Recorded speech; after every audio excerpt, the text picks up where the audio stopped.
All right, you dirty scallywag bastards. I hope you got your boots on for this episode, which is 49. Welcome to Paddy and the Yank. Paddy, how you peeling today? Oh, I be doing good there, Yank. I be doing just fine indeed. Oh, yeah, no, I'm doing good. Doing good as usual. Beautiful day today in Taipei, Taiwan. It is a lovely day, actually. It is a lovely day. Thankfully, we're out of that summer heat, that hot heat, and Christmas is a-coming. For usual listeners to the podcast or anybody new, usually we feature original music at the end of each episode, but again today I dropped the ball and I do not have any music prepared. Fucking fired. I know, make me walk the plank. Ball. Make him walk the plank. But what I do have is a little story I thought was kind of interesting. More so maybe for Irish listeners, I don't know, or English listeners, but as you know, stop listening now? Yeah, go ahead. You don't listen to... You never listen to me anyways, Yank. So recently I was in Thailand, right? Long story short, every day I was there, I was smoking some Afghan Kush, which is a type strain of weed. And after smoking it, we would go and get a massage, like a Thai massage. Ooh, which anybody I've had plenty of those. Oh, man, they're so good. They're fucking amazing. Your body feels one after it. You just feel so loose. They're just...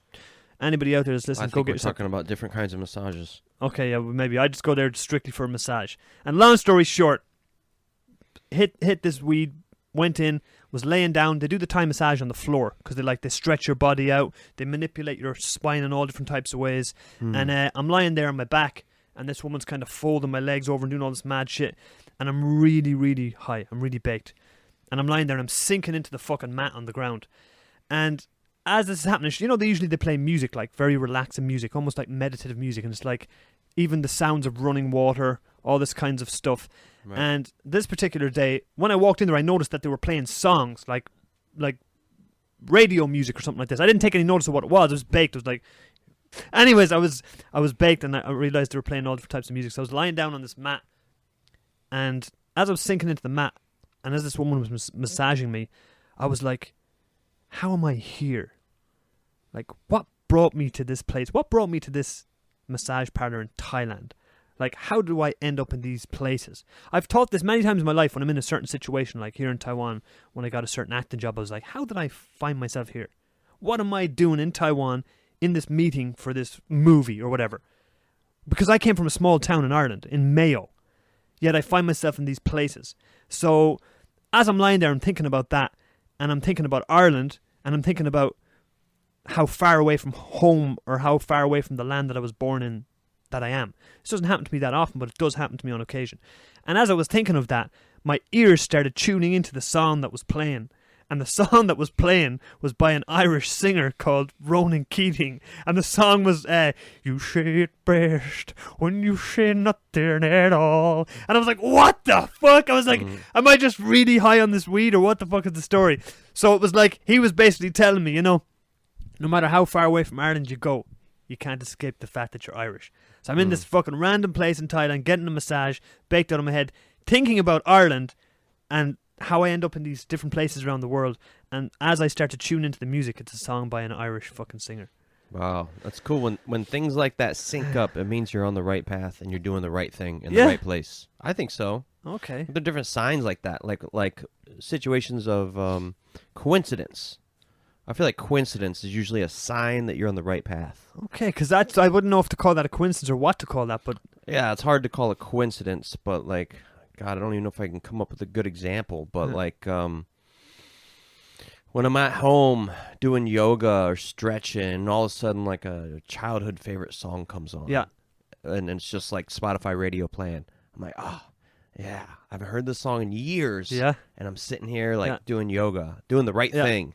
But if you're thinking of something, like I was thinking of Ireland in this moment. I was thinking of Ireland, I was thinking of that, and then my ears tune into the song, and it's a fucking song by an Irish singer. Law of attraction, baby. It could have been anything. Like, any song could have came on, but it was that. And it was also, it's not just that. I mean, he was part of a boy band called Boyzone. Oh, God. I know. Like Irish NSYNC?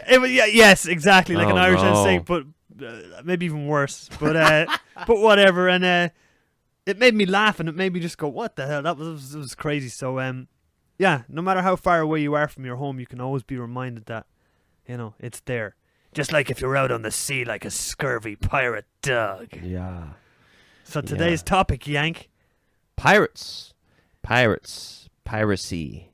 Pirates and piracy. The golden age of piracy, which is really all over the all over the fucking place, because pirates went back like a really, really, really, really long time ago, which I initially started looking into, and then I gave up on it.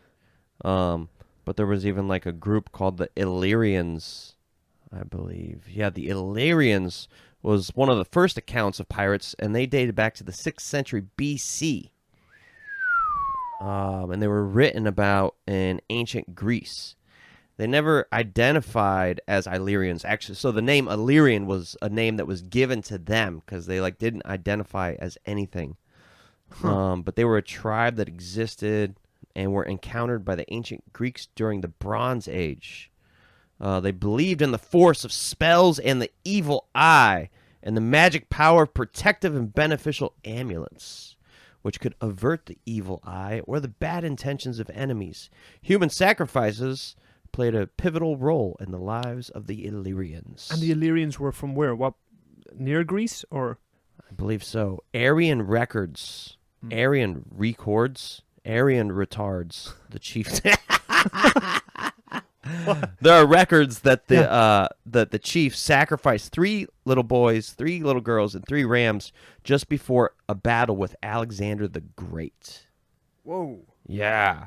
The most common type of burial among the Iron Age was mound burial, which is interesting. Graham Hancock was recently talking about the mounds in Ohio, where I'm from, and how they're really, really super special, and he's permanently banned for life from visiting them because he's so hated.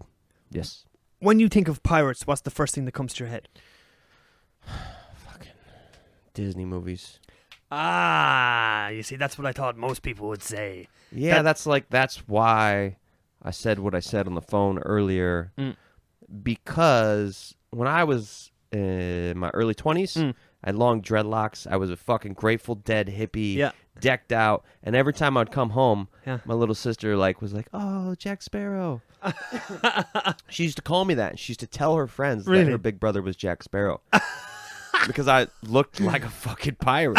I even have a pirate flag tattooed on my arm right here. Oh shit, I see that, yeah. So in a way, hippies are like modern day pirates. Yeah, in a way, yeah. In a way, Hell's Angels, bikers, pirates, they're kind of synonymous.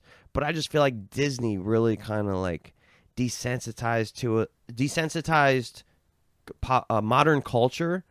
And romanticized. And so when I hear it, I'm like, what could I possibly learn, or what could you possibly tell me that I don't already know? About pirates? About pirates, that's right. Well, I don't know what your history is, of what your knowledge is of pirates. So my first introduction to pirates when I was younger was the book Treasure Island, which came out, I think, in like 1883 or something like that, by a Scottish writer called Lewis Stevenson. I think that was his name, I don't fucking remember. And that book fascinated me. A young boy that goes onto a ship, and then there was the guy Long John Silver with one leg and the parrot on his shoulder, and they got marooned, and they buried all the treasure. I don't know. What does marooned mean? Marooned is to be like left on an island. Okay, a common practice among pirates back in the day, back in the golden age of piracy, was to, if a crew mutinied on their captain. So let's say you're the captain of a vessel, right? You've got all these men under you. If they mutiny on you, a lot of the times they won't kill you straight away. They'll put you on a little boat and they'll send you off to a deserted island. They might give you a sword or something to survive for a few days, and that's basically what they'll do. So they'll maroon you on a desert island. This was common practice in amongst pirates. Abandon you. Yes, abandon you. Yeah, just send you off, and it's like, there's that deserted island over there. It's like, that's where you're going to see out the rest of your days. Some pirates that got marooned in desert islands actually got found by other pirates, and then they joined them pirates, and then there was a story, I don't remember who the hell it was. He got marooned on an island. He got found by other pirates. He joined up with this pirate crew and then took revenge on the pirates that marooned him on the island. I think they even referenced that in what were those movies? The Pirates of the Caribbean movies with Johnny Depp that you were just talking about. They put that in as part of the movie, which actually was based on a true story. So I've always been fascinated with that, with like pirate lore, like, walking the plank, like the buried treasure, the pieces of eight, Davy Jones's locker. Have you ever heard the phrase Davy Jones's locker? 100 times. Do you know what it means? No. Davy Jones's locker is what pirates would call the bottom of the sea. Or if a sailor was to drown or a ship was to go down in battle, they'd say, "Oh, he's down there now in Davy Jones's locker." So that was like the bottom of the sea, the abyss, the depths of the ocean, the depths of the black ocean. So all this stuff always fascinated me. So since I was a kid, I was always fascinated with outlaws, like American outlaws, Jesse James, Butch Cassidy, Bonnie and Clyde, pirates, highwaymen. I was always fascinated with these kinds of people as a kid, always. I am too. I think Disney just ruined pirates for me. Because But the idea, I mean, like I said, like I honestly think when I was following the dead in my head, Yeah. I consciously thought I was a pirate. Well, We even took the Jolly Rogers flag, the famous flag, the black flag with the skull, Yeah. and we would hang one. If you had one, you hung it up at your campsite. If you hung it up at your campsite, Yeah. that means it's free game, and anybody can come and challenge you. Anybody can sneak up there and try to steal it when you're not looking. Yeah. But if they successfully steal that flag, Yeah. they have to then hang it at their campsite. And then once it's been hung, Yeah. other people can once again try to steal it.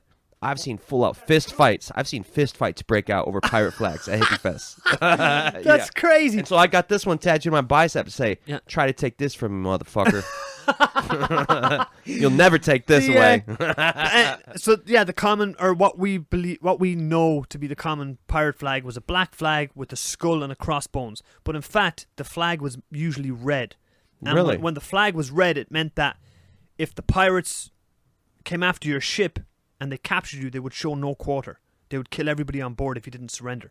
So that people feared the red flag. Like a lot of different captains too had their own personalized, like Jolly Roger flag. I think That's cool. Blackbeard's was him standing there with a spear going through a heart and then something in his hand. So and one guy, I don't know if his name was Black Bart.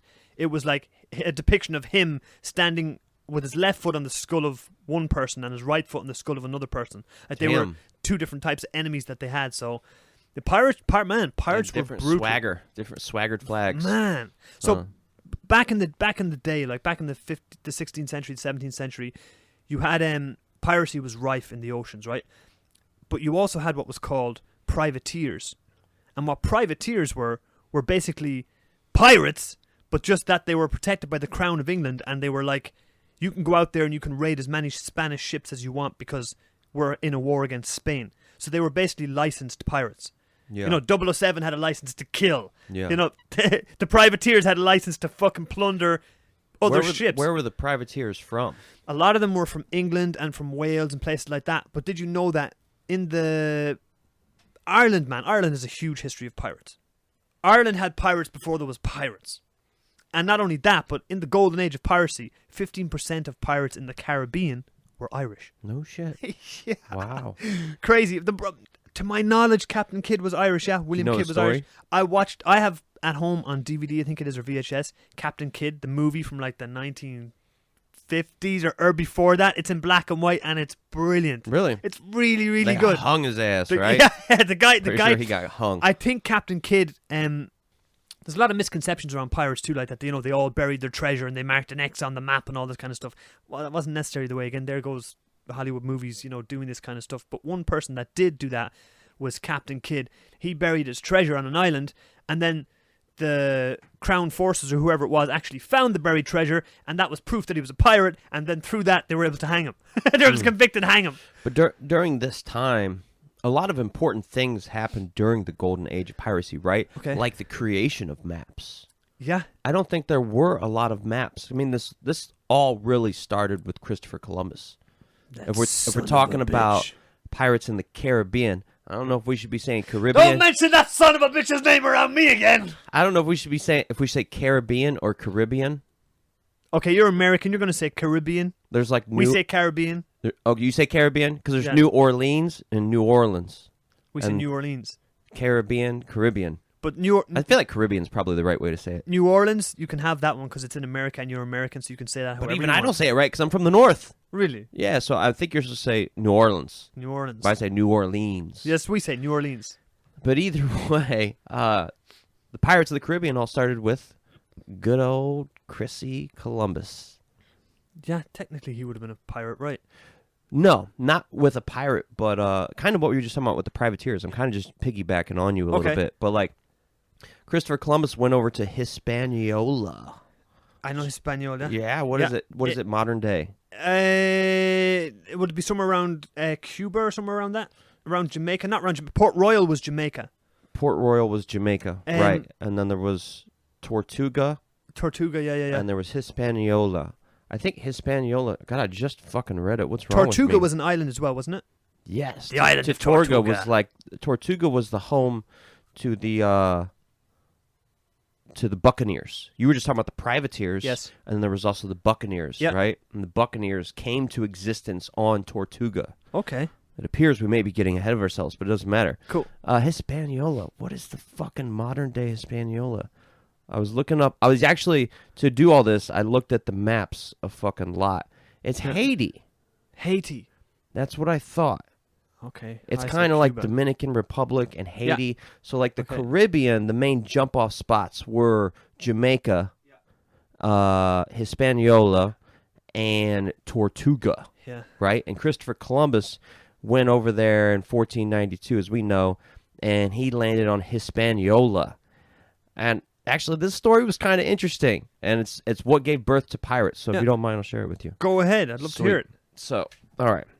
So Christopher Columbus lands and is welcomed in a friendly fashion by the indigenous people known as the Taino. He started trading with the natives, and they gave him gold. They were just like fucking flush with gold. Hispaniola had gold everywhere.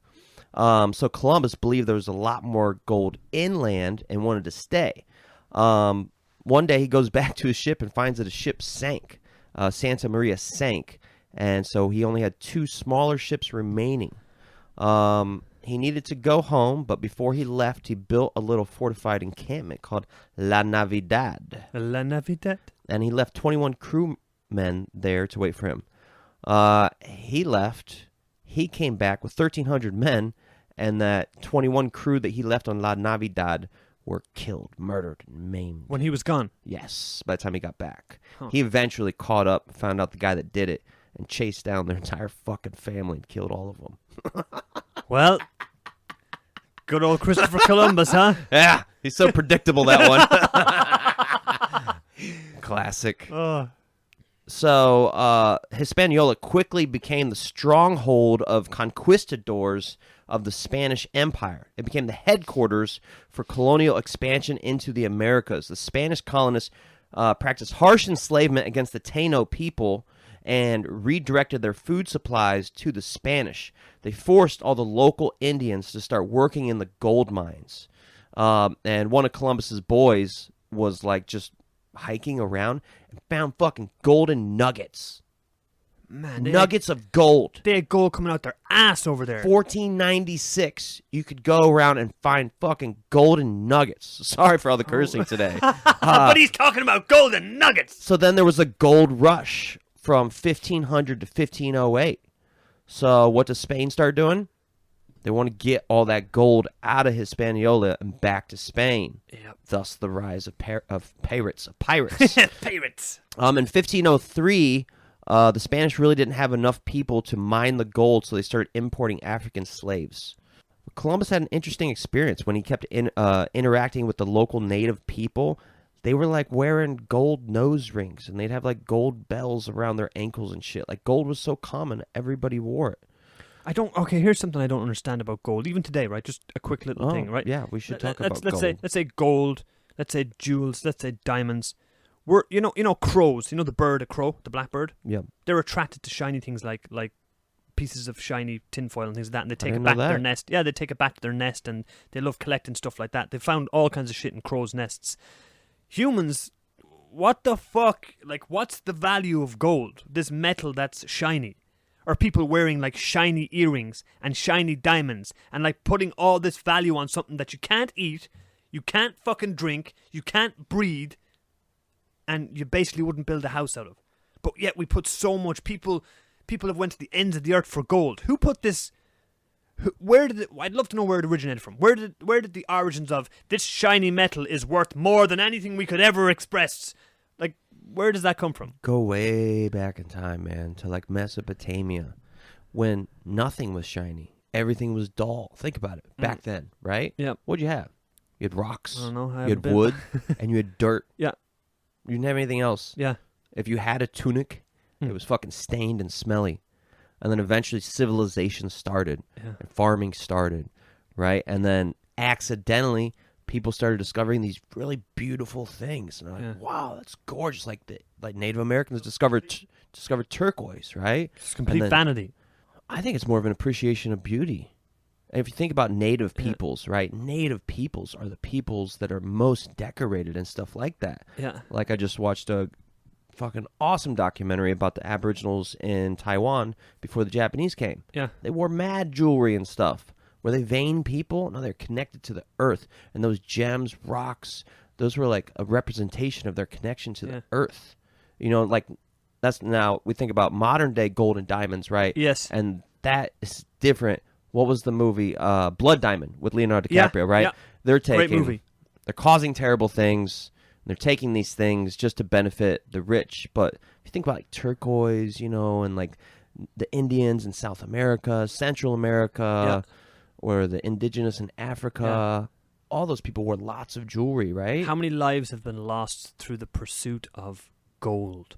A Right. shiny, heavy object. I've never liked gold. I like silver. A shiny, heavy object. Again, another shiny, heavy object. I like shiny things. I I like decorating myself. I like tattoos. Yeah. Like pirates are indigenous in a way. Yeah. Almost indigenous to the sea. Speaking of pirates and decorations, you know a lot of pirates wore earrings, right? Yeah. And tattoos. Something that was fascinating I read about pirates is one of the reasons that they wore earrings is that from their earrings they would intertwine balls of wax or sticks of wax. And because if you're out at sea and you're fucking you put a match to a cannon and that cannon goes off, it's fucking loud. Did you ever hear a cannon going off? A real cannon in real life? No, I fired some large weapons in Vietnam, but it wasn't a cannon. I mean a cannon. No. I was fucking on a dock in Canada before, and they had a tall ship coming in. And when the tall ship was coming in, they fucking let off a cannon. What's a tall ship? Like a sail ship, Okay. like an old style pirate ship, a wooden ship, massive wooden ship with sails, and it was sailing in. We're all standing there watching. And next minute they fired a fucking cannon off, and man, the ground shook on my fucking heart. I felt my heart almost come out of my throat. Really? So what the pirates would do is hanging from their earrings, they would have balls of wax, and they would stick the ball of wax into their ear before they'd light the cannon. Really? As like earplugs. Really? Wow. Yeah. So they'd use their earrings as like as earplugs. Some of those boats had a lot of cannons, man. I was reading some crazy stories last night. We'll probably get there today. I'm sure we will. Shall I continue? Just continue. Okay. I will continue then. He shall continue. All right, so the indigenous people on Hispaniola were called Taino. And Christopher Columbus ruined their fucking life. Good old Christopher. So, yeah, 1503, the Spanish crown legalized the use of Indians to work in the gold mines, and they were usually wiped out by hunger and bad conditions. By 1508, the Taino population of 400,000 was reduced to 60,000. It's like a 75% reduction. And by 1514, there's only about 26,000 left. 1625, so that was in the early 1500s. The early 1600s are when the pirates arrive. They just can't help themselves, right? Oh, no. Yep, the privateers, the buccaneers, and I think it's a lot because there was so many problems between the Spanish, French, the British, and the Dutch. Mm-hmm. And there was also the War of the Spanish Succession, I believe it was called. And everybody was basically pissed off that the Spanish they're going over there and they're just getting really rich and they're finding everything, and everybody else was like, we want some too. Yeah. Yeah, and that's why the British created the privateers. We're like, you have a license to go and plunder these Spanish ships of all their gold. Yeah, so a buccaneer specifically referred to a sea person. A buccaneer was like a sea person. Like if we didn't want to call him a pirate, we wanted to call him something else. We'd call him a buccaneer, and they sailed the Caribbean and they came from Tortuga. Tortuga was kind of like the birth spot of the pirates in a way. In a way, there were some in Hispaniola, and they got pushed to the west because the Spanish hated them. Eventually, they went to Tortuga. The Spanish didn't want them there either because that wasn't very far, and the Spanish kept attacking Tortuga. They'd take it from the French and the British, then they'd take it back, take it back, take it back. All right. And then eventually, British went over and tried to take Hispaniola, unsuccessfully, gave up, and took Jamaica instead. Okay. And that was when Port Royal became like the major jump-off spot. When I think of pirates, like when I asked you the question earlier, when I think of pirates, the first things that pop into my head is Treasure Island, Port Royal, and what is Treasure Island? Oh, you mean the book? The book Treasure Island. Gotcha. There was a great movie. I mean, some people might scoff at this and be like, "Man, that movie sucked," but I thought there was a really good pirate movie that came out in 1995 called Cutthroat Island. I don't know if you've ever seen it, but they featured. Probably watched it. I don't know. What was the name of the actress in the movie? What the hell was her name? Gina Davis. Gina Davis was the actress in the movie, and it was really, really good. And they featured Port Royal in that quite a bit. And that just, as a kid, when I watched that movie, it just made my imagination go wild with pirates and stories of buried treasure and everything like that. But yeah, Port Royal actually sank into the ocean. Port Royal was in Jamaica, and that whole city is actually underwater now. Oh, yeah. There was like an earthquake or something? Yeah, there was an earthquake, and then after the earthquake... And during this time, right? There was a the tsunami. 1600s and 1700s? Yeah, exactly, yeah. During the 17th century, an earthquake and then a tsunami, and it basically just wiped out the whole port of Port Royal. Yeah. And now Port Royal today is actually Kingston, Jamaica. Oh, really? Kingston, Jamaica! Really? It's actually where they used to have the Port Royal. I think Tortuga is modern-day Haiti. I don't know. Okay. So I always associated Port Royal like the pirates, you know. So Port Royal didn't stick out to me until I was doing research, but Tortuga. Okay. Every time I hear that name, Yeah, it's a cool name as well. It's a cool fucking name. I think if I get a dog, I'm gonna name my dog Tortuga. Yeah, that's Hell a cool name. That's such a cool name. That's a Tortuga. And something I searched for but did not find was some really cool stories about Tortuga. I couldn't really find any cool stories. I don't know. I thought there might be something out there. I think if there is anything out there, it's got to be fiction. Okay. I don't think there's any good written tales about Tortuga, but it was a rough and gruff place. But I guess Port Royal was too, right? It's where a lot of the pirates would dock, and you know, you can just imagine. I'd love to go back in time and just observe like a place like Tortuga or Port Royal at the heyday of pirates, at the height of piracy, just to see what kind of characters would be roaming through the streets and through the bars and stuff. Yeah, so just to make sure none of our followers, listeners are confused, buccaneers were a kind of privateer or free sailor particular to the Caribbean Sea during the 17th and 18th century. Now, privateer was a person that was given a letter of marque from the leader of a country. So the French were giving out letters of marque to captains of boats, and then they would become a privateer, which means they were legal pirates. There you go. So if you were a pirate with a letter of marque from a president or a king or whatever, then you're a legal pirate. Yeah. Yeah. And so you were called a privateer. Yeah. And buccaneers didn't really have permission, so they were more like pirates. Yeah.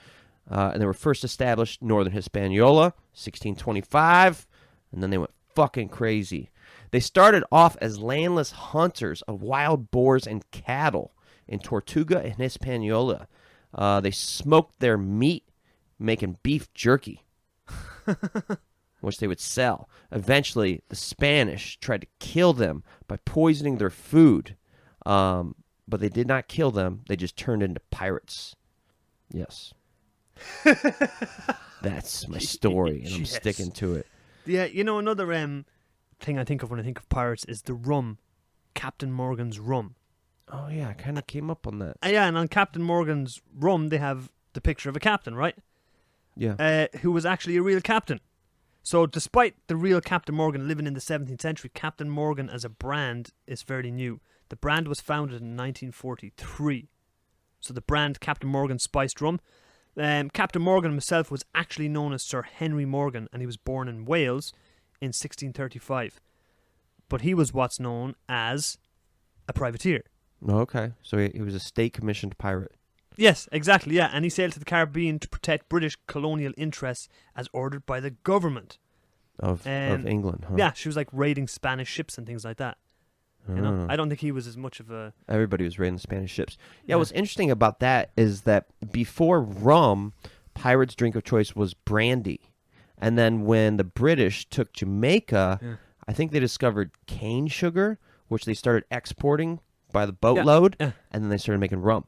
Holy shit. So I think rum originated in Jamaica. Okay, I think they would give you a pint of rum because water, at that time, water would go stale or go bad on stagnant. Still water would go stagnant on ships like that. So what they would do is you're out at sea for weeks or for months, for years. You need a supply of fresh water, right? Yeah. You're sailing in water, but it's salt water that you can't drink. Right, I learned that from you. So what they would do is they started rationing out pints of rum to the sailors because they think they would mix it. There's this drink called grog. Yeah, that's what I was about to tell you. Some grog for myself and me boys. I'll tell you what I have, and then maybe you can correct me. Go on. So they drank grog, which combated scurvy. So maybe I need some fucking grog. Get some grog for me, Yank over here. It's 1 part rum, 4 parts water, a spoonful of brown sugar, and the juice of a lime. Yeah. So it was both a treat, but also a way to prevent scurvy. It's like a cocktail. They're having cocktails out on these fucking ships, huh? Yeah. Doesn't sound half bad. Yeah, bit of grog. Something else they drank was a tincture of quinine, which is what some people were taking to combat COVID. They started taking tinctures of quinine because everybody kept getting malaria. Malaria. Malaria. They were getting malaria again.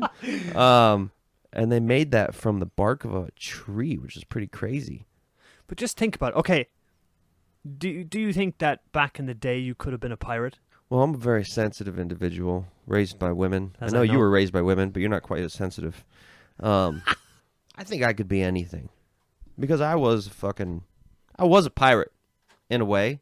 Like I said, in the dead culture, the only thing was I pretended to be violent as opposed to really being violent. But I was grimy, man. You know, I was gritty. We all were nasty. I mean, we're very, very fucking similar. Very similar. We're nasty, gritty, grimy motherfuckers. Well, a lot of these pirates didn't put on a front. You know, I think they were even worse. They were way worse. Man, like what was his name? Blackbeard. Yeah. Probably one of the most famous pirates ever. I've been avoiding his name all week. So. Okay. Well, Blackbeard was a pirate. I think again from the.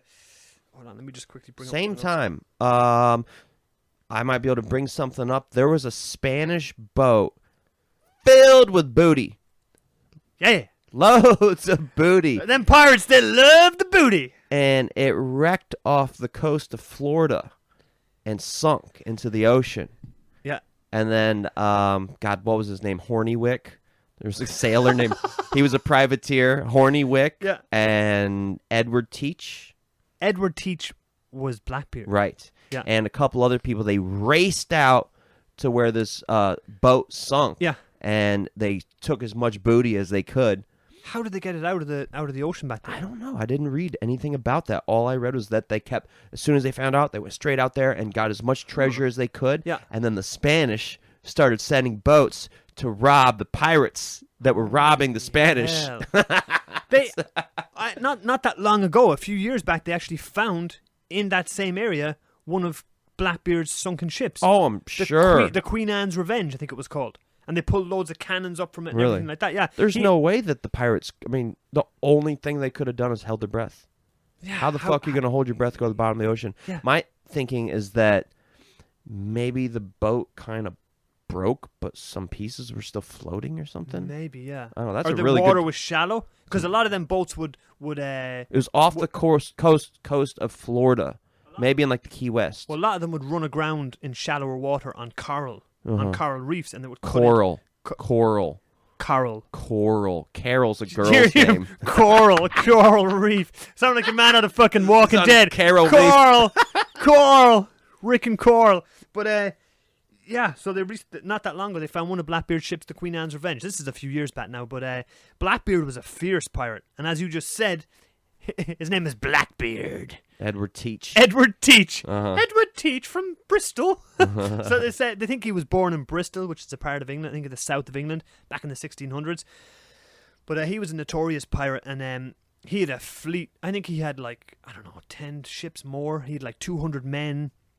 At one stage in, I think it was North Carolina, he blockaded the whole port and was like, we want medical supplies and we're not letting any boats in or out of this whole fucking port until we get what we want.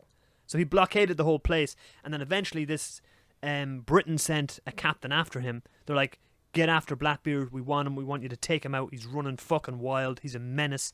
And what Blackbeard used to do was, Blackbeard had like long plaited hair and plaited beards, and he would... What do you mean plaited? Like... Braided? Braided, yeah. Okay. For you Plaited. Americans. We call it plaited. Plaited. To plait someone's Platypus. hair. Platypus is So he hair. had like braided beard and braided hair, and what he would do is he would, under his hat, he would intertwine hemp. I read a few different sources. Some people said he used matches, long matches. Other people said he wove hemp into his braids and wove hemp into his beard, and he would light them on fire before he would board a ship in battle. So you've got this pirate that's coming on your ship, and he's just got fire coming out of his fucking head as he boards. There's like this is rumored. There's written documents, first-hand accounts of people saying that this guy would just appear on deck, and it was just like they were just terrified of him. I don't know how that's possible because hair burns really fast. Yeah. I know because I used to have dreadlocks. Yeah, of course. And one time I was lighting a cigarette and I accidentally lit one of my dreadlocks and it just went. It was gone. So maybe the hemp was. The hemp slowed the burn. He rolled hemp into his. Yeah. Some people said it was long matches, and I was like, how would that work? And then some people said it was hemp. He actually intertwined hemp into his beard and into his hair and would You'd light have to it on be fire. really strategic about He also carried like 3 or 4 flintlock pistols on his body at all times. That sounds fun. Man, so when they eventually caught Blackbeard, he had a ship called the Adventurer, I think it was, and the Queen Anne's Revenge. They were his 2 big ships. And this captain, long story short, this British captain that was after him, he managed to kind of sneak up on Blackbeard. They were all drinking the night before and partying. Blackbeard and his crew were partying with this fella on their boats. And this captain saw the moment and managed to sneak up beside them and like fucking blast into the ship with cannon. And Blackbeard boarded their ship, like fucking sling your hooks, boys. Like they'd literally sling their hooks and jump over onto the other ship that was trying to attack them. Or if they were attacking a ship, they would want to board the ship, right? You know what I mean? How do you take a ship? You got to get on the ship, right? And he actually ended up on the ship and he was like fighting like a ferocious animal, and he got shot 5 times and stabbed like 20 times. And he was cocking his last pistol as he went down. So he went down in a hail of bullets and fucking swords. Holy shit. Yeah, he was legit. The guy that the captain that went after him was actually on board fighting with him hand to hand when he got taken Just out. like a movie. Just like a damn movie. And they cut Blackbeard's head off, and they put it on the master's ship, and they rode around with it on the master's ship for ages. I think they brought it back to England and they put it on the port, like his rotting head. And then the Black Plague started. Aye, then it started, boyo. Right? That's terrible. That's a great way to attract rats. That was a common thing. That was a common thing for them to do back then. It's like they'd kill someone that was infamous, and then they'd chop their head off and put it on a spike somewhere and be like, you see this guy here? See his head? You do any of this piracy shit, this is what's going to happen to you. This is around the time of headhunters. Headhunters still existed at this time. Mm-hmm. Many of the Aboriginal tribes in that area were headhunters. It wasn't exactly uncommon. Well, when was that in Taiwan? Like the 1800s in Taiwan consisted of headhunters. And we're talking about the 16 and 1700s. Headhunting used to be pretty common. Where did Ed Gein get all his inspiration? People used to lose their heads back in the day, literally. We said to people now, don't lose your head. He lost his head. You know what I mean? Literally back then, they were losing their heads. But yeah, I mean, there was a lot of pirates were very vicious. There was one guy I read about. I don't know if his name was Black Bart. It might have been Black Bart or some other pirate. Black Bartholomew. Yes. Really? That was it. Bartholomew, I think, was his name. I think I and, read it, yeah. I think if it was him, I'm thinking about, he didn't want to be a pirate. He was actually working on a boat for some other captain, and the captain was treating him bad, and he ended up shooting the captain. And then the crew went after him, and him and his friends fled, and as soon as that happened, they were pirates now. They're instantly considered pirates. They're condemned to death. If they're caught, they're going to be hung by the crown. And this guy went on to be one of the most brutal, vicious pirates that ever fucking lived, man. Black Bartholomew. I think this guy's name was Black Bart. This is the guy I'm thinking of. But like, he would capture ships, and he took pleasure in torturing the people he would capture. Like, what was one of the punishments he would do? He would dip their hands in something flammable and then set their hands on fire and let all the flesh burn off their hands before he'd like run them through with his sword. Another thing that they would do is another famous torture method was they would get a rope and tie the rope around the forehead okay, and let the rope meet at the back of the head, and then they would twist the rope as much as they possibly could until the eyes popped out of the person's head. Whoa. This was common among all pirates, or this No, specific not one among, you're talking about? There's a few pirates that are recorded as doing this, but this one pirate in particular, he took pleasure in different types of torture methods. Like even walking the plank. Walking the plank is like, not considered to be like so factual, but in fact, some pirates I didn't read about that anywhere. Some pirates did. I think he was one that would like cut a guy up and put a few slashes in him, and drip some blood in the ocean, and then make him walk the plank and tie his hands and drop him into the ocean. But that wasn't the worst pirate torture there was. I mean, the tying the rope around the head and letting the eyes pop out until the eyes is pretty fucked up. But the worst pirate torture there was syphilis. But you might have had some fun before you got that. You might have had fun getting it. The one I read about was that they say pirates done this, but this was also actually used as a form of punishment for pirates by the Royal Navy, and this was called keel hauling or keel hauling. Now I'm going to read you about this, right? So keel hauling was not a practice of pirates, but you can rest assured that such a punishment drove many an honest man to become a pirate. Keel hauling was a form of corporal punishment practiced in the Royal Navy. The guilty party would be stripped of their clothing and a rope would be passed under the ship from the port to the starboard. The man's hands would then be secured to the rope. So think about that. They run a rope from the back of the ship, under the ship, to the front of the ship. And then at the back of the ship, they tie the guy's hands to this rope. Okay? And often his legs would also be tied together so he wouldn't be able to swim. So you imagine he's going under the water here, right? He was never weighted down in any way, for this may prevent him from hitting the bottom of the ship. So what they would do is they would toss him overboard. He's connected to this rope by his hands and his feet that are going under the ship up to the front of the ship. And what they would do is they would have people at the top end of the ship pulling the rope. Now, if they pulled the rope too slow, the guy would just drown. Okay? He would just drown under the ship. Because he's being dragged under the bottom of the boat. Bottom of the boat. While the boat's moving, may I add. Yeah. While the boat is moving in the water. But underneath the boat, underneath a ship like that back in the day, it would have been full of things called barnacles. Barnacles and coral. And Heard that word. They're razor sharp, man. Really?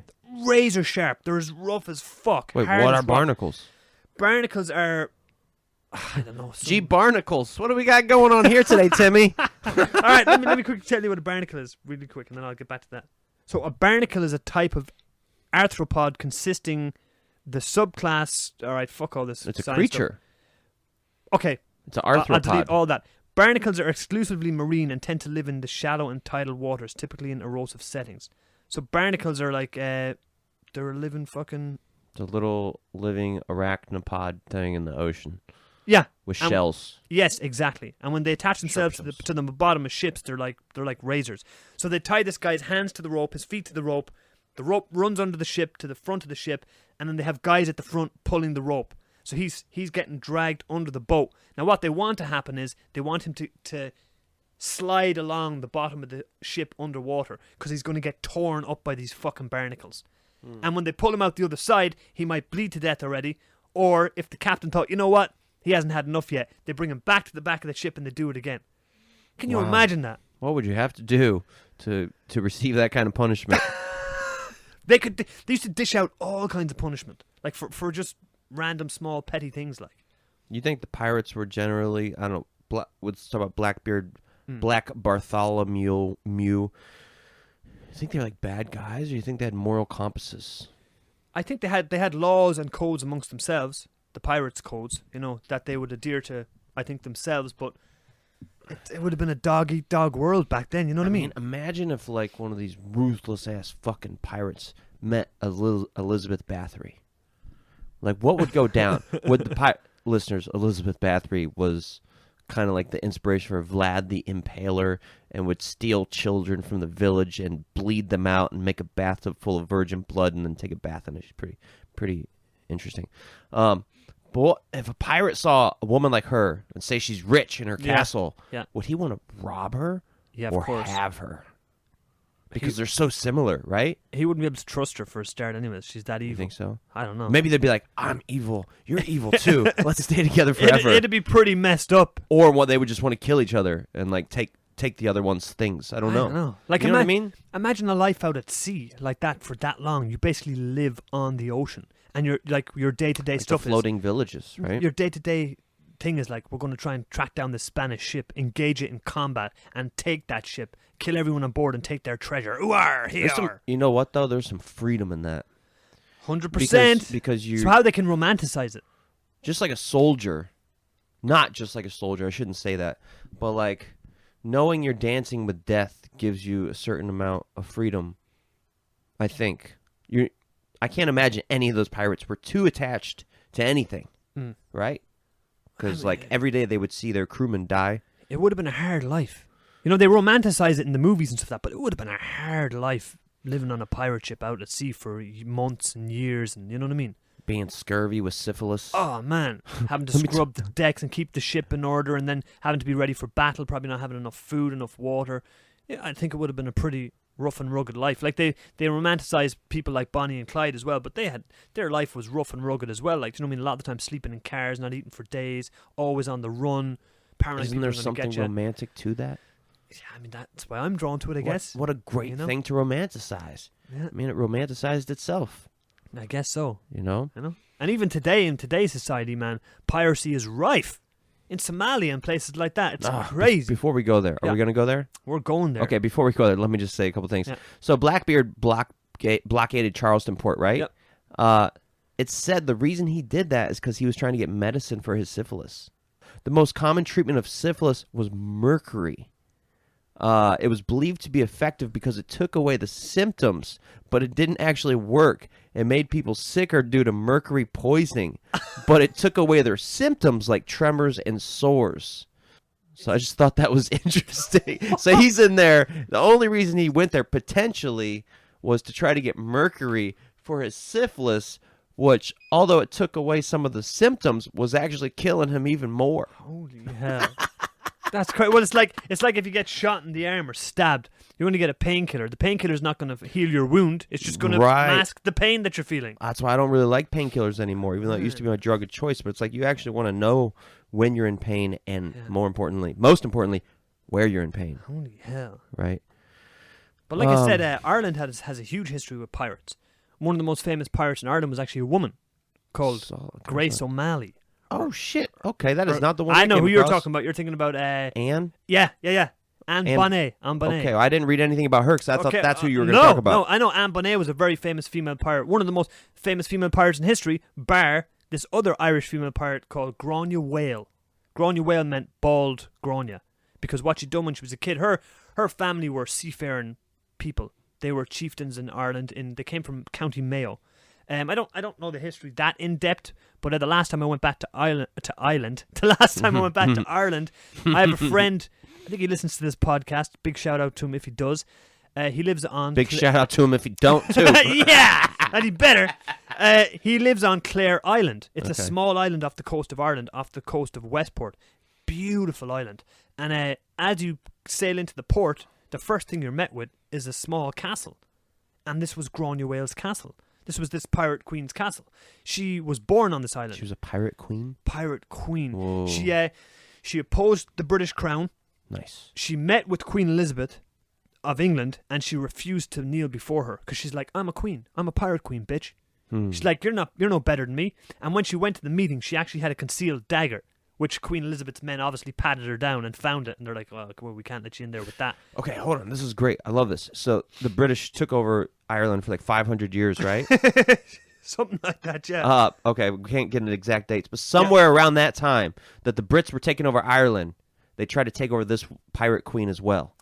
Well, and she's like, I'll come talk to you, but she had a dagger. Well, she was plundering British ships for years. Her and her family were plundering British ships, and basically Queen Elizabeth's like, look, can you stop? She was like a privateer or a pirate or something. No, she was a full-on pirate. Full-on pirate. And not only that, she was one of the first female pirates to actually lead a fleet of men. Whoa. So she's like, for all you feminists out there, she's like someone you should look up to, because, you know, it's like she broke so many barriers back in the day. Like, back in the day, women... She had to have been bad, man. Oh, she was. Wow. Like, women back in the day were considered to be unlucky on ships, or they weren't allowed onto ships. I read that, So her father said that to her. He was like, no, you can't come on the ship and all this and that. Women and children, right? Yeah. Were not allowed on ships. Yeah. So what she done was, she shaved all her hair off. And she's like, You gonna let me on the ship now? And he's like, you got spunk, kid. Get on this ship. And he brought her to Spain and everywhere like that. So she learnt from like 11 years old. She learnt piracy from her father, and that's why they called her Grania Whale. Her name was Grace O'Malley, but in Irish, they called her Grania Whale, which meant related bald. to Sean Grania. O'Malley. The UFC fighter? Yeah, Possibly. Sean O'Malley, get you on this podcast. I don't know. He's not a very good speaker. So something about Grace O'Malley was I'll read you some information about her. Go ahead. The O'Malley family were direct descendants of the Umail Kingdom, now known as County Mayo, in the west of Ireland. The men were seafaring chieftains. Chieftains meant tribe leaders. Yeah. One of which was Owen Dubara, or Black Oak O'Malley. And he later fathered a daughter called Grace, who we're talking about. And these fierce pirate clans dominated the sea and viciously taxed anyone who tried to trade on their patch. Here's something very interesting. They spoke only Gaelic, and they refused to ever speak English, a tradition held to this day in Gaeltacht areas of Ireland. I told you about the Gaeltacht before, right? It's an area in Ireland, the west of Ireland, where they only speak Gaelic, which is our native tongue. When Grace O'Malley later met Queen Elizabeth I in 1593, they had to converse in Latin. Damn. Because Grace O'Malley couldn't speak English. She refused to learn English. And like I said, she cut her hair short so that she could get on her father's ship and learn the trade. Despite being told on more than one occasion that she was by no means suitable for a life on the briny sea, Grace O'Malley defied all odds and became one of the most ruthless pirates of her time. In 1623, 20 years after her death, Grace O'Malley was recognised as a leader of fighting men by the British Lord Deputy of Ireland. Whoa, she died in 1603? 1623, yeah. So she died She died at right before the golden age of piracy. The golden age of piracy kind of ended by 1730. Yeah. Yeah. So she was already like on her way out then. Right. Before that even started. And she died at 70 years old. Whoa. Of natural causes in her bed in one of her castles after plundering and things for years. Get out of the way, Amelia Earhart. You got some competition. Man, by the age of 23, Grace O'Malley was a widow with 3 children. But she did not let tragedy hold her back. She took on her late husband's castle and a fleet of ships before returning to Mayo with a strong crew. She remarried a few years later with the sole purpose of inheriting another castle. So she married this guy specifically to get his castle and his men. You know what I mean? Gold digger? I don't know. Gold digging pirate. Here's something pretty wild about her that tells you she was a bad bitch. She gave birth to her 4th child on board one of her ships while the ship was in the middle of a battle with another ship. She gave birth to her 4th child on board one of her fighting ships, but returned to the deck wrapped in a blanket to lead her fleet into the battle just an hour later. So her ship was involved in a skirmish with another ship and a full-on battle. She's She's below deck giving birth. An hour later, she comes up to the fucking deck wrapped in a towel and is like, let's fucking have it. And has a battle. And fuck, so you know these women are like, I just had pregnancy. I need 5 months of leave, and I'm in what the fuck they call it? Like maternity leave. It's like this girl had a baby on a ship, then was like, hold this for a second, and went upstairs and fucking led her men to victory in a fucking sea battle. Oh my god, God. That's crazy. People were made of different stuff back in the day. You know what I mean? Definitely harder. Yeah, so she's probably one of the most famous female pirates of all time. Yeah, there you go. That's it, Grace O'Malley. There's a bronze statue of her, like, she's immortalised in Ireland. She's got castles all over the coast. Like, I went and seen one of them on Clare Island, but there's a big bronze statue of her in Westport. She stood up to British oppression, right? And I can't think of a better thing for an Irish person to do. Well, yeah, you know. I mean, she did make deals with the British, but usually only to favour herself, you know, or to advance her stuff, but she never bowed to British authority and British rule in Ireland. Yeah. So interesting, all these different countries, and back then the British was attacking the Irish. Then the Spanish was taking over these countries, and then the Spanish Brits were our allies. And the Brits and the Dutch were one single alliance, I believe. And the French and the Spanish were on the other side. But then the Spanish was like, fuck the French. And so the French became called filibusters, I think. That was the name of the French. Really? So the British, I think, were called buccaneers, and the French were called filibusters. And together, they all became pirates. Say filibuster in a French accent. Filibuster. Filibuster. Filibuster. Filibuster. Yeah. Eventually, the War of the Spanish Succession ended in 1715, I think. And piracy went crazy again. And then eventually the Royal Navy, I think you mentioned the Royal Navy. Yeah. They just wiped piracy out. I think by the 1730s, it was like, almost non-existent. Yeah. They had caught most of them, chased most of them down, and murdered most of them. Yeah. They would either hang them or they would send them into slavery themselves or imprison them. But in modern times, there's tons of pirates out there nowadays. I got one quick story. Can I tell you really quick? Go ahead. There's a dude named Henry Every. God, it's so hard to read. Every time I see his last name, I'm like, Every? What? His name's Henry Every. Henry Everyman. What a terrible name. All right. So he was one of the most savage and successful pirates in the golden age of piracy. He captured a treasure ship from the Mughals. The Mongols. It's Mughal. The Mughal Emperor. I don't know, Mughals. 1695. Worth over $95 million today. And he disappeared and was never seen again. Although there's... So he robbed the ship and then disappeared and was never seen again? Sort of. Let's get into it. All right. So in 1694, Every joined a privateering ship called Charles II. It was part of an expedition funded by the Spanish crown. So that's interesting. He was actually working for the Spaniards, and their job was to attack the buccaneers and the French smugglers in the Caribbean. They were docked at La Coruña in Spain. La Coruña! I know it well. In May, really? I've been there. Oh, wow. Yeah, Deportivo La Coruña is the football team. Okay. I've been to La Coruña. Well, they were docked there, and Every was not the captain, but the captain was really wasted one night, and Every, woke up 100 of the crew. He's like, fuck this captain, he sucks. And they're all like, yeah! And they got rid of the captain, and Every became the captain. That's because they weren't getting paid their money and this, that, and the other. They mutinied his ass. Yeah, they mutinated his ass. All right, so he renamed the ship Fancy and headed for Madagascar in the Indian Ocean. Along the way, he joined forces with 2 other pirate ships. When he reached the coast of Africa... he asked everybody, hey, guys, we're about to do some crazy shit. Is everybody down? And the people who were not down, he allowed them to get on small boats and row to shore. His boat, the Fancy, had 46 cannons. 46 cannons. So, en route, something else. So, on this route, he also captured 3 English merchant vessels. I was in the Cape of Verde Islands. He also captured 2 Danish ships before he even got to Africa. He also captured a French pirate ship in the Comoros Islands. Man, this guy was plundering. Dude, this dude's rich. Yeah. He then wrote a letter to the English authorities, leaving it on Johanna Island in the archipelago of 1695. Archipelago. Thank you. Oh, like you said earlier, his version of the flag was a little different. It's skull and crossbones with the skull and profile in the background red, sometimes black. Okay, so this is the coolest thing he did. It just got romantic in here. He went to the Indian Ocean, I believe I already said that, and sailed to the Red Sea, where he found a very big ship owned by the Mughal Emperor Aurangzeb, head of the Mughal Empire of India. This floating Aladdin's cave of booty was the Ganj-e-Sawai, later called Gunsway.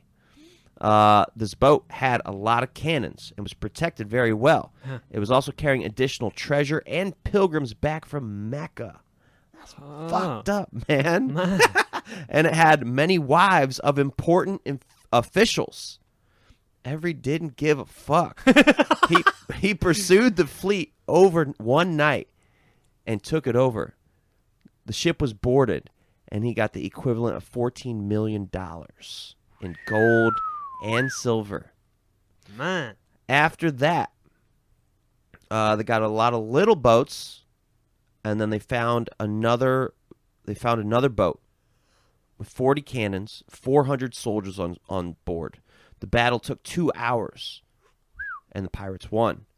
A cannon shot down the main mast, and the pirates boarded the stricken vessel. Most of the passengers were killed or thrown overboard after they had been tortured to reveal the whereabouts of their personal valuables. Many of the women that did not jump were raped. Every denied the violence of the capture, but one of his crew, John Sparks, gave the following confession. Expressed a due sense of his wicked life, in particular to the most horrid barbarities he had committed, which though upon persons of heathens and infidels, so inhumanly rifled and treated so unmercifully, declaring that he justly suffered death for such inhumanity. They took the equivalent of $95 million from this ship. It's one of the richest treasures ever taken in the history of piracy. Whoa. It was taken in the form of gold, silver, gemstones, coinage, precious spices, and rolls of silk. The Mughal Empire was pissed. And they started imprisoning all British traders and threatened them if they did not go out and track this motherfucker down. Yeah. They offered $500 reward for each member of every pirate crew captured. And this guy went and essentially disappeared. So they never caught him? No. There are rumors about where he went. His boat was sold to the corrupt governor of the Bahamas. And a lot of the pirates from his ship tried to go to Jamaica, but the governor was like, no, you're not allowed here because you guys have a really bad name. You know, you robbed the Mughal emperor of India. And nobody really knows where Henry Every went. There are rumors that he went to England. Captain Kidd even went out trying to find Henry Every, but never found him, and instead turned into a pirate himself. So we plead with all our listeners, please, if you have any information on, what's his name again, Yank? Henry Everyman. Henry Every. Please, if anyone sees Henry Everyman, he's about 5'4". He's wearing a pirate's hat. He's got a patch over one eye. He's got one leg and a parrot on his shoulder. Please, if you have any information on Henry Everyman, please call this number now. Yeah. And tell us where his $90 million worth of fucking gold is, too. Actually, it would have been more like $110 million in total that he had on his boat. Did they recover the gold and the booty? Did they recover it? I don't really know. All we know is he got away. They did catch some of the pirates on his boat, 14 to be exact, which were arrested, 6 were hung. But he is one of the only pirates to ever get away, and I think he may have one of the biggest booties ever, other than Cardi B. There's a lot of pirate treasure out there still unaccounted for. A lot of it's at the bottom of the ocean because a lot of these ships sank in hurricanes and different stuff and rough weathers and sea battles, but there's still a lot of pirate wrecks out there and a lot of gold and stuff knocking around. So get y'all's metal detectors out and go looking. Oh yeah, that's your thing, right? Yeah. You know what? So, yeah, that's that. Let's leave it at that. That was pretty interesting. I mean, you know, we've got modern day pirates in Somalia who, like the film Captain Phillips, where I watched it. They board. Their way of boarding the ships is ballsy, man. They've got these tiny little skiffs, or a skeff, whatever they call them, and they run up alongside the boat, and they put a ladder up the side of the boat while both boats are fucking moving. And they've got to scale up this ladder and get onto the boat. It's pretty ballsy. But now what a lot of these shipping companies are doing is they're hiring mercenaries. So military guys that would have been in the military. Boats. You can go on YouTube and watch these guys lighting up the fucking pirates like with heavy machine guns. Go on to YouTube Seems kind of badass. and type in. Go into YouTube and type in Somali pirate raids on boats. Really? It's crazy. You got guys on board going pirates, pirates. They're freaking out. And it's like next minute they're there, like lighting up the water, and the pirates are there in their little fucking speedboats. Like turn. The pirates have got RPGs as well, like rocket propelled grenades. They're shooting them out of the fucking boats at the fucking big ship. How the fuck did Somalians get access to so many weapons? Crazy. What you know? How did they? Well, they rob one of those. They rob. What a lot of times they do is they'll rob one of those, or they'll take over one of those ships, and then they'll ransom the ship and the crew for money, and then they get the money. So they're actually pretty damn wealthy. But yeah, so we still got a lot of modern day pirates out there. Scary thing, man. That movie, like, they're fucking scary. Captain Phillips, I am the captain now. I am the captain now. I'd be like, all right, man. All right, cool. I didn't really want to be captain anyways. I didn't vote myself into this captain job. But you know what? Let's leave it at that, Yank. Beautiful. And All those are right. very interesting podcasts about Fucking pirates. scallywags. Check us out, baby. We're on YouTube. We're on TikTok. We're on TikTok. We're on TikTok. We're getting there. We're getting there. We're everywhere. Come and find cool. us. Like Like- us. Comment. Email. Remember, any emotional meltdowns, message us on Facebook or Instagram. We will be there for you. Peace. All right. We'll see you guys soon. Bye-bye.